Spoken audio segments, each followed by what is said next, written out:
déposée, nous entrons dans le rappel de notre motivation.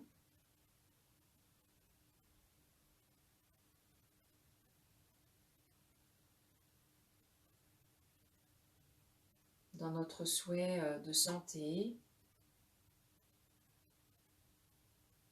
notre souhait de sortir de la souffrance.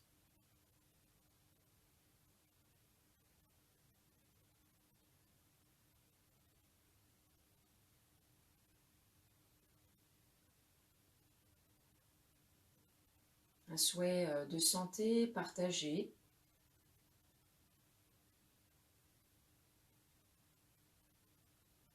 Un souhait de participer au bonheur d'autrui.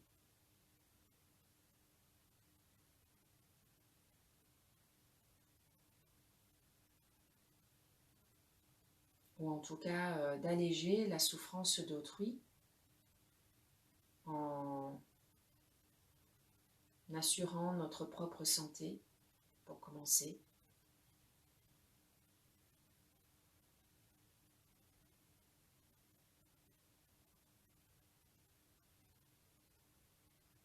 Nous nous relions à tous les pratiquants d'ici et d'ailleurs.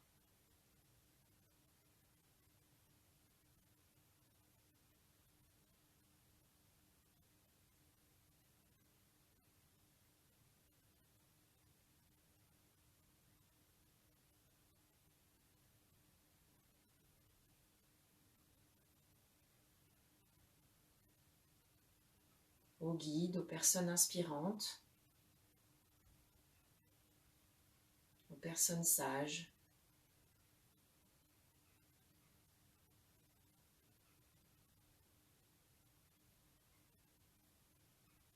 Celle-là même qui nous enseigne les 4 notions fondamentales.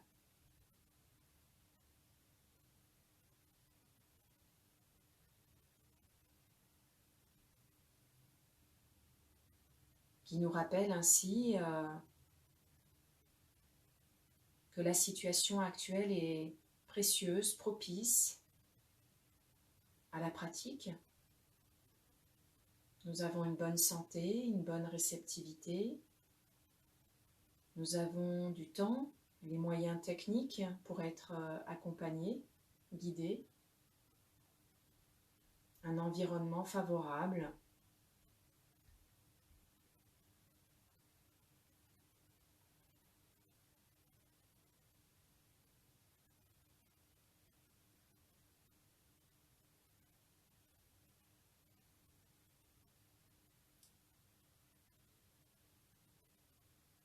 Ces personnes sages nous rappellent que cette situation favorable est éphémère, qu'à chaque instant, elle peut disparaître.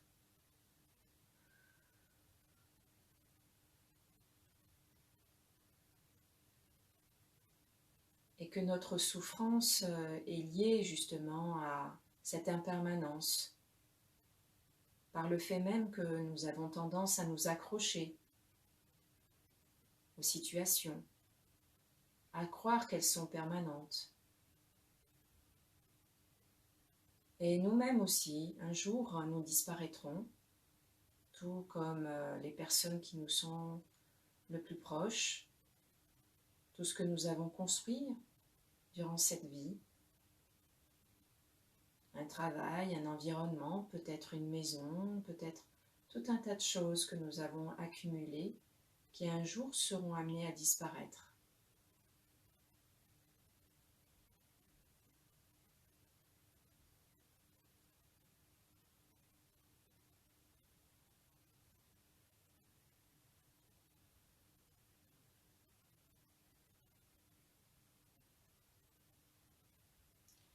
Et la souffrance est liée donc à cet agrippement, à cette saisie.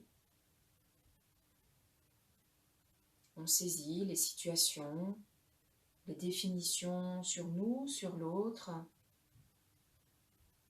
On saisit tout comme si cela était immuable.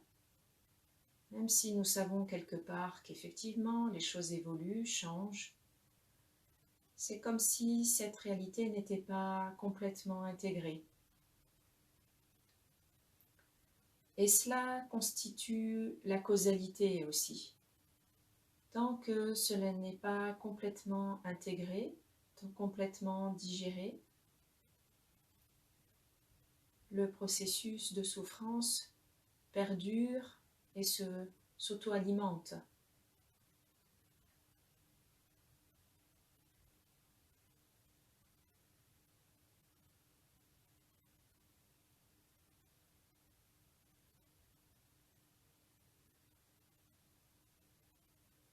Enfin, ces sages, ces personnes qui ont réalisé la pleine sagesse, nous expliquent que nous courons dans ce cycle d'attente, de frustration, cycle de souffrance.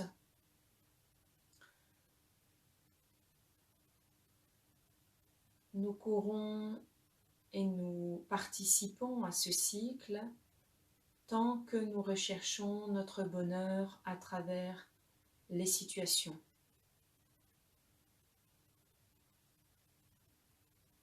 Nous croyons rapidement comme ça d'emblée que nous allons être heureux si nous gagnons de l'argent, si nous avons quelqu'un à aimer, si nous avons des enfants, si nous avons une bonne santé, etc., etc. Et cela nous met dans une quête à acquérir, dans une avidité, à obtenir une situation précise, qui est vouée de toute façon, par définition, à disparaître. Si nous l'obtenons, elle disparaîtra un jour.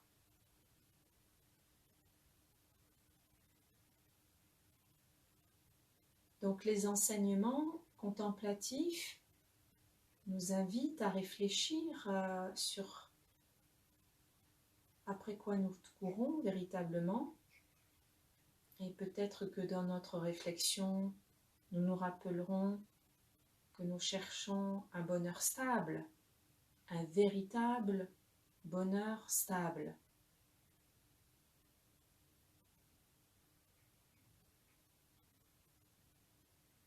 Et la pratique, méditer, c'est une méthode, ça reste qu'une méthode,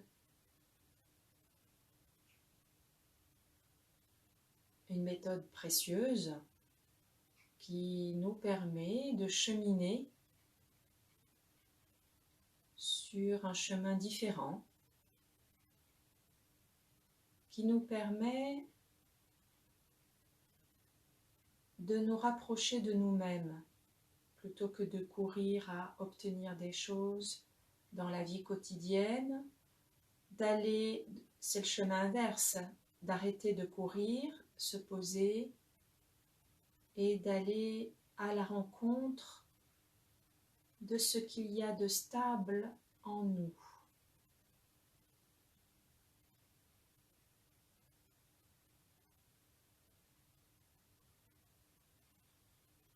Et tous les enseignements parlent d'une réalité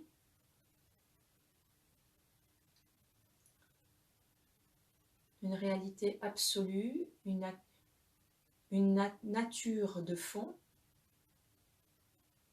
le fond du fond, un fond immuable.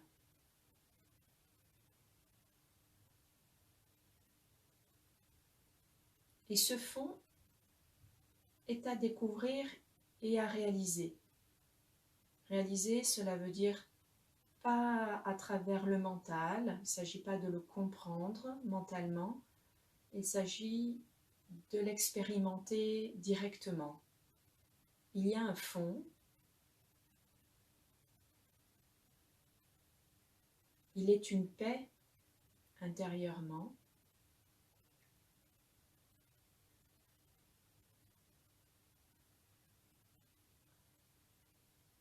une paix indescriptible, une paix, on dit, sans caractéristiques.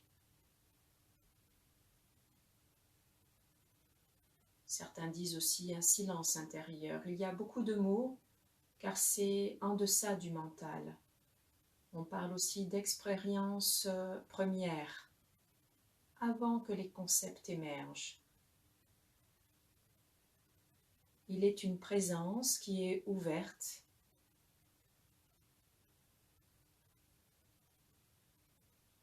qui est éminemment accueillante, absolument accueillante.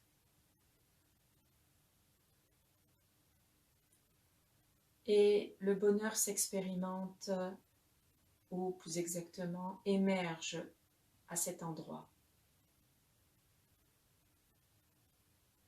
Le pur bonheur.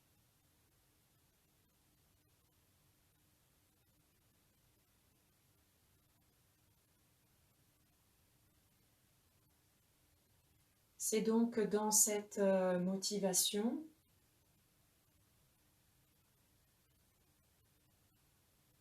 que nous allons laisser notre corps se déposer, se réincorporer, car rencontrer ce qui nous fonde, notre fond, suppose d'entrer dans notre corps déjà pour commencer, même si c'est assez grossier. C'est par là que le chemin commence. Nous allons donc laisser notre corps se déposer, décanter, entrer en lui, dans les sensations, pour petit à petit découvrir ce qu'il y a au fond, du fond de ces sensations. Qu'est-ce qui est permanent? Qu'est-ce qui ne bouge pas? Qu'est-ce qui est toujours là, au fond du fond de chaque sensation?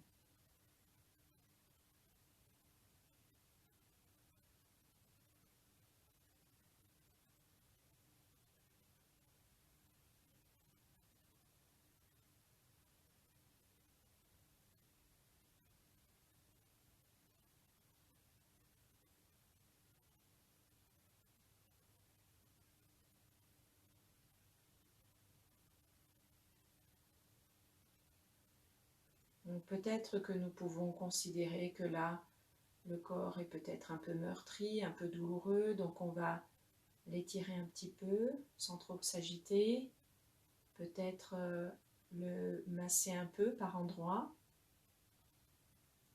juste pour aider à la relâche. Voyez, il ne s'agit pas de faire quelque chose, c'est juste d'apprendre à, au contraire, arrêter de faire quelque chose. Juste, ça peut être des tout petites choses, des tout petits mouvements qui viendraient spontanément d'ailleurs, sans chercher.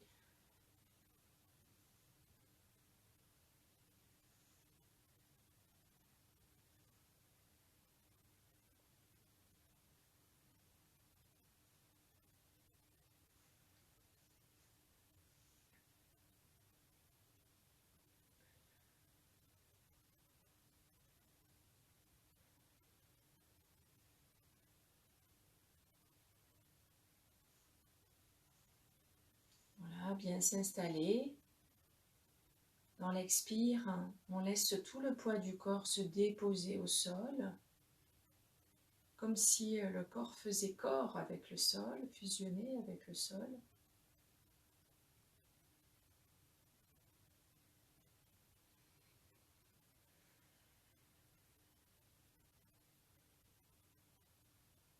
C'est un corps qui est souple.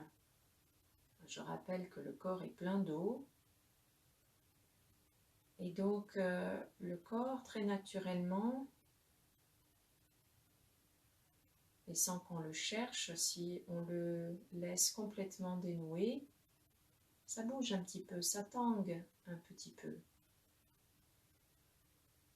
Et donc, sans rentrer dans le mouvement de la vague de manière particulièrement prononcée, on peut repérer que oui, effectivement, il y a ce petit mouvement de vague à l'intérieur. De laisser le corps un tout petit peu tanguer, un tout petit peu bouger.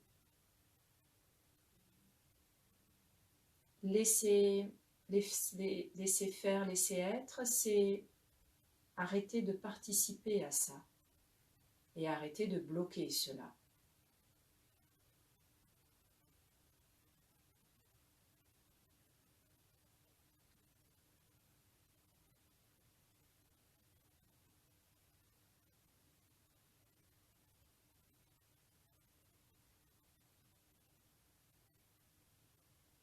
On peut les laisser le corps respirer et laisser notre poitrine se déployer.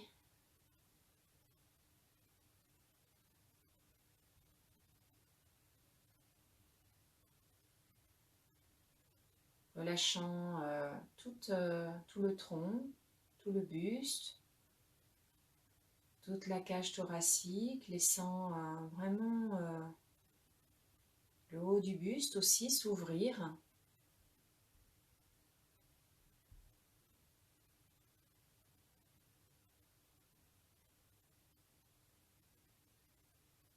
C'est ainsi que cela est, très naturellement.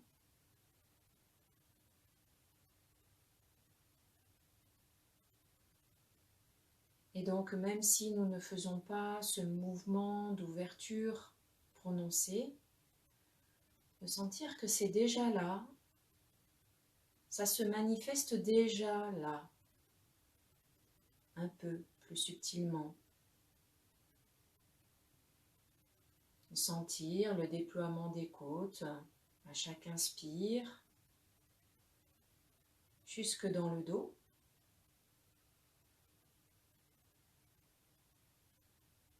Sentir cet accueil qui se fait. Et sentir cette relâche ou comme si on tombait à l'intérieur de soi dans chaque expire.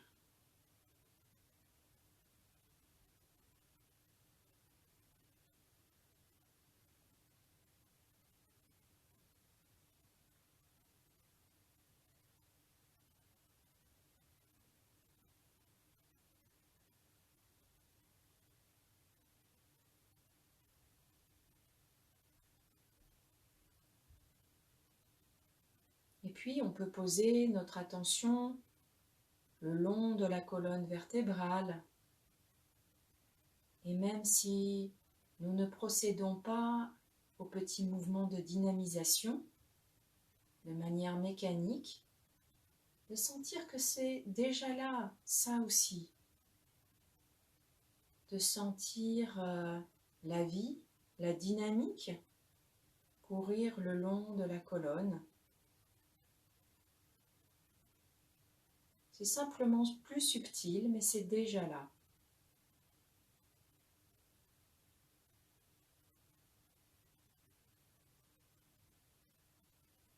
Sentir cette verticalité en soi,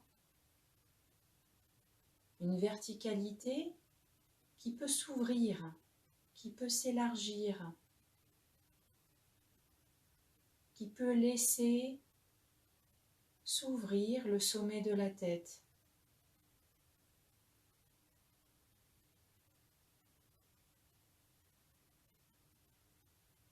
Donc ici de comprendre qu'il y a un relâchement, une ouverture, devant, derrière, sur les côtés, en haut, en bas, tout ouvert. Ça s'ouvre de partout.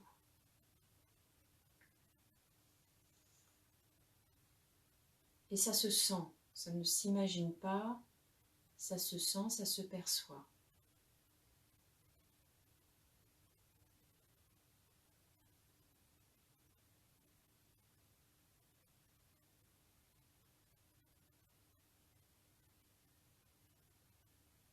Et à ce point, nous pouvons convoquer ainsi toute la sagesse à venir symboliquement prendre forme sous la forme donc d'une sphère transparente, complètement transparente, lumineuse, rayonnante. On dit d'un rayonnement quinticolore, donc il y a 5 couleurs qui se dégagent subtilement de ce rayonnement. Un rayonnement irisé de rouge, de bleu, de vert, de jaune et de blanc.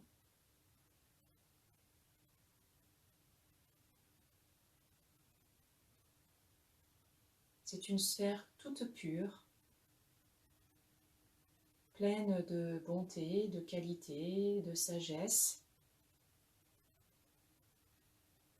Tout ce qui est pour vous pur. Et donc d'en sentir sa présence au-dessus de la tête. Et parce que nous sommes tout ouverts, cette sphère va pouvoir facilement entrer en nous par le sommet du crâne.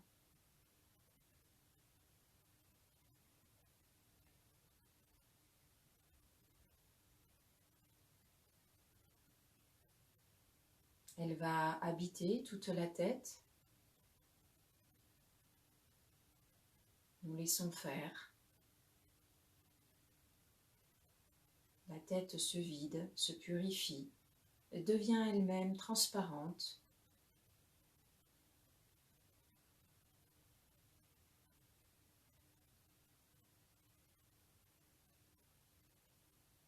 Et lumineuse.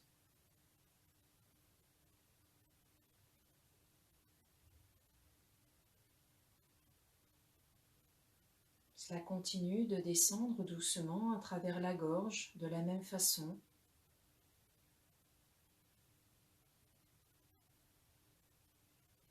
Cela transforme tout. Toute la gorge devient transparente, lumineuse. Puis tout le haut du buste, puisqu'elle continue de descendre jusqu'à venir habiter notre cœur sensible au centre de la poitrine.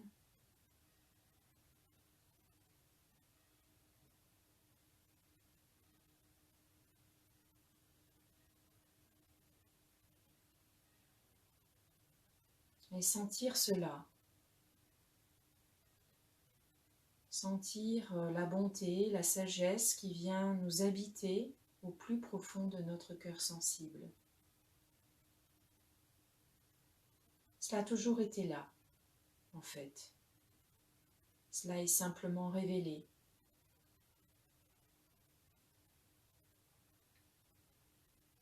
Et de cet endroit, une transparence, une brillance, tout de bon, cela rayonne dans tout le corps, et même au-delà.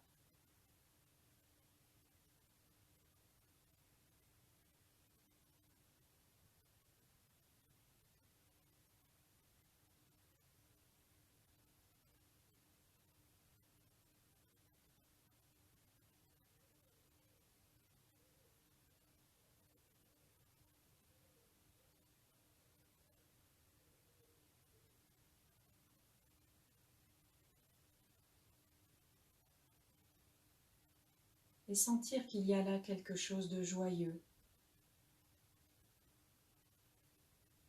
comme un rire qui se fait au plus profond de notre cœur sensible, au plus profond de nous-mêmes.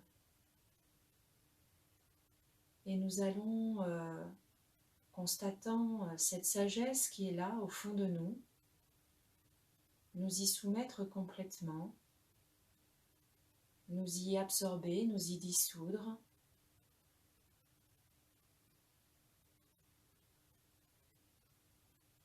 Laissant l'observateur que nous sommes s'y reposer, s'y évanouir.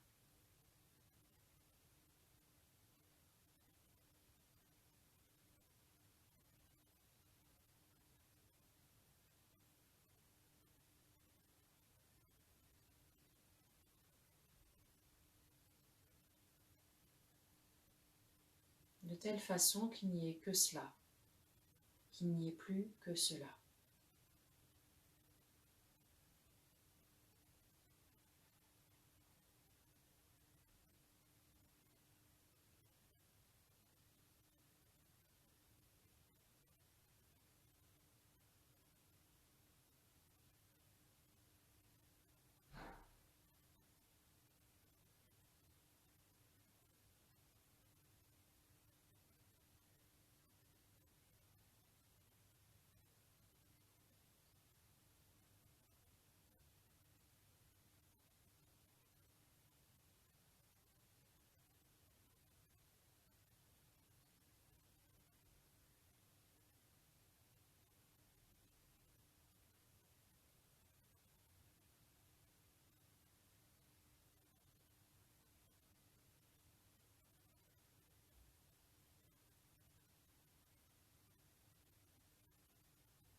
Et de ce cœur est accueillie toute notre humanité, soi-même, les autres.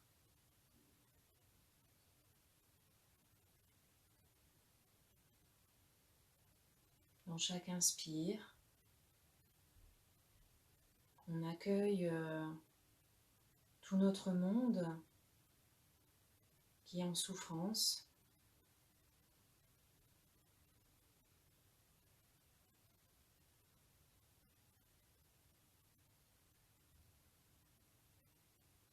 On se laisse toucher.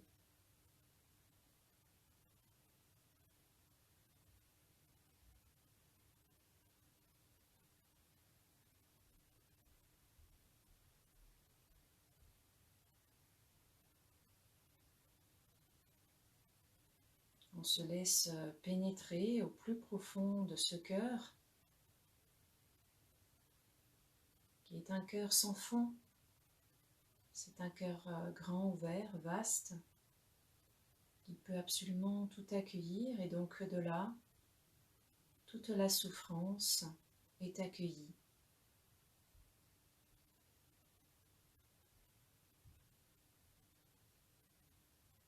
Dans chaque inspiration,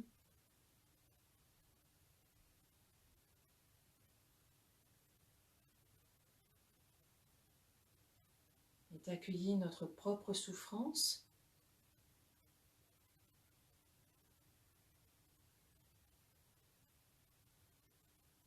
et toute celle du monde.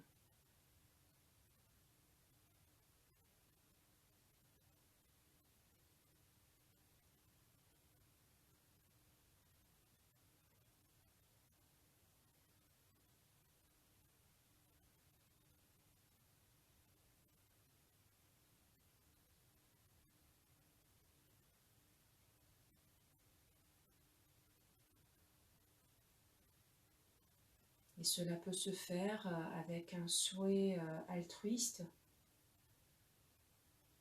un souhait que cette souffrance puisse disparaître.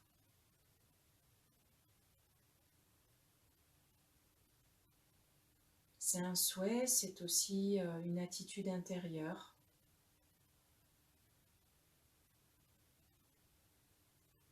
De compassion.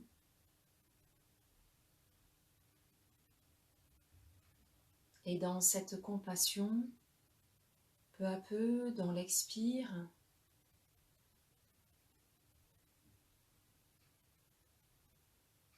on laisse le cœur rayonner.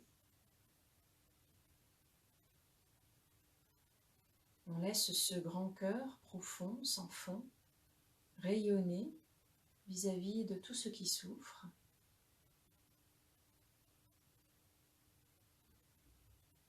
Un rayonnement qui peut être lumineux. Si on est visuel, cela peut prendre cette forme-là, de luminosité, une luminosité pure, de réconfort, de tendresse, vis-à-vis de tous ceux qui souffrent, nous-mêmes, autrui, le monde entier. C'est sans limite.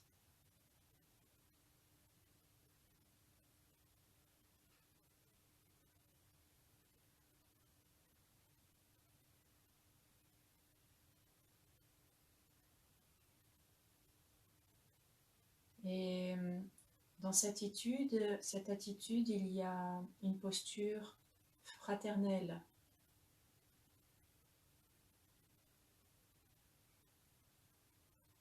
Il ne s'agit pas particulièrement de sauver le monde, mais d'avoir ce souhait que nous pourrions avoir pour nous, pour tout le monde.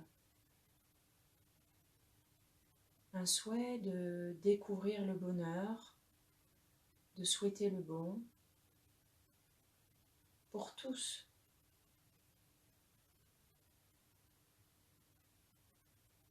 Nous le ferions peut-être plus facilement avec nos proches, avec les personnes que nous connaissons, que nous disons aimer et d'apprendre cette posture-là de manière générale, globale, sans limite.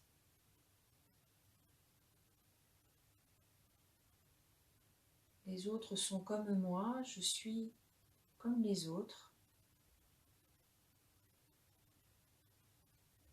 Les mêmes difficultés, les mêmes souffrances, les mêmes carcans,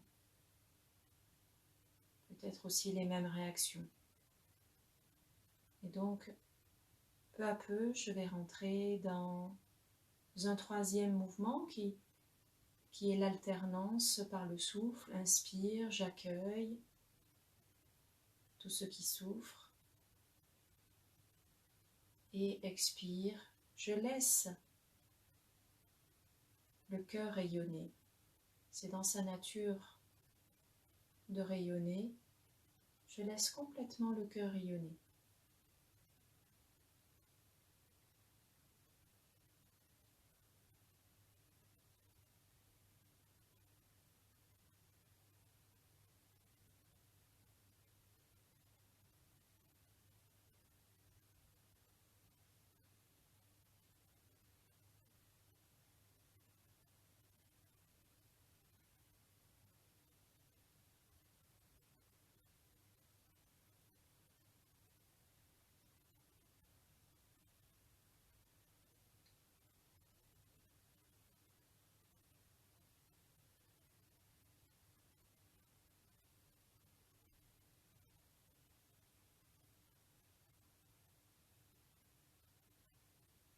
Et nous terminerons ainsi sur une dédicace, un souhait que cette pratique puisse faire du bien, faire le bon, participer à la santé pour nous-mêmes. C'est un apprentissage, une rééducation du cœur, mais aussi que cela puisse participer à la santé de tous, que cela puisse être favorable à l'harmonie. Et souhaiter aussi que cette pratique soit sans appropriation, c'est-à-dire qu'elle ne vienne pas nous enorgueillir,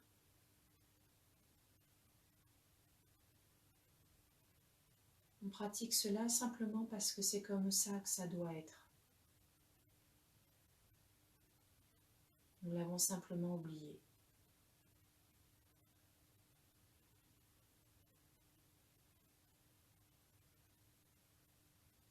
Et nous pouvons avoir une pensée particulière pour les personnes qui souffrent, qui sont en difficulté, ceux qui sont malades, ceux qui ont peur, ceux qui sont épuisés, ceux qui sont pris dans des tourments divers.